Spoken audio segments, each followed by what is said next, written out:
நம்ம ஐ பவர் என்னன்றது ஐக்கு வந்துட்டு +4 வேல்யூஸ் இருந்தால் எப்படி 1 2 3 4 இருந்ததுன்னா அதுக்கான வேல்யூஸ் நமக்கு தெரியும். இதுவே ஐக்கு -1லேருந்து -4 வரைக்கும் வேல்யூஸ் இருந்ததுன்னா அதுக்கு ஃபார்முலா இருக்குது, ப்ரூஃப் இருக்குது, தெரியும். இப்போது ஐ பவர் 10ன்னு இருக்குது, அதோட வேல்யூ கண்டுபிடிங்க அப்படின்னா நம்ம எப்படி கண்டுபிடிப்போம்? நமக்கு தெரியுமா அதோட வேல்யூ? தெரியாது. அதனால தான் நம்ம என்ன ஃபார்முலா யூஸ் பண்ணுறோம்? டிவிஷன் அல்காரிதம் அப்படின்ற ஃபார்முலாவை யூஸ் பண்ணுறோம். ஓகேவா? Division algorithm. ஓகேவா? டிவிஷன் அல்காரிதம் என்ன சொல்லுது அப்படின்னா, இப்போது ஐ பவர் என்னன்னு இருக்குன்னு வச்சுக்கோங்களேன்.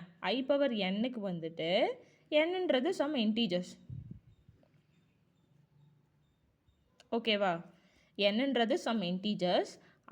என் வந்துட்டு -4 விட அதிகமாக இருக்குது. ஓகேவா? +4 அதாவது 1 2 3 4ன்னு இருக்குது அப்படின்னா நமக்கு வேல்யூ தெரியும். இப்போ 0 1 2 3 4ன்னு இருக்குன்னா அதுக்கு வேல்யூ தெரியும்.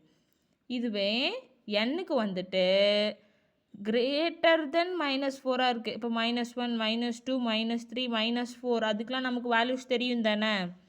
சப்போஸ் ஐக்கு இந்த 4 இல்லாமல் அதிகமாக போச்சு, n வந்துட்டு -4ஐயோ +4ஐயோ தாண்டி போயிடுச்சு, அதிகமாக போச்சு அப்படின்னா நம்ம என்ன சொல்லுவோம் அப்படின்னா அதுக்கு ஒரு ஃபார்முலா இருக்குது. இப்போ ஐ பவர் என்னை வந்து நம்ம எப்படி எழுதலாம்? I power 4q + k. இப்போது சம் 10ன்னு வருதுன்னா அந்த 10ஐ 4ஆல் டிவைட் பண்ணணும். ஓகேவா? 4ஆல் டிவைட் பண்ணி அதோடைய கோஷன்ட்டு ரிமைண்டர் தான் k. ஓகேவா?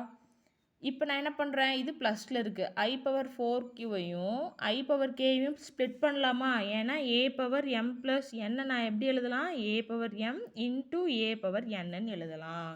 அந்த மாதிரி இதை ஸ்ப்ளிட் பண்ணிக்கிறேன். நெக்ஸ்ட்டு ஐ பவர் 4க்யூ எப்படி எழுதலாம்? I power 4 the whole cube dot i power கேன்னு எழுதலாம். ஓகேவா? இந்த மாதிரி எக்ஸ்பிளைன் பண்ணி எழுத முடியும். நெக்ஸ்ட்டு ஐ பவர் 4ஓட வேல்யூ நமக்கு என்னன்னு தெரியும்? 1ன்னு தெரியும்.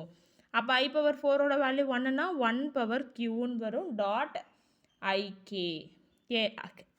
1ஓட வேல்யூ என்னவா இருந்தாலும் இப்போது 1 பவர் க்யூனா நம்ம என்ன தான் சொல்லுவோம்? 1ன்னு தான் சொல்லுவோம். அப்போ 1 × ஐ பவர் கே ஐ பவர் கே.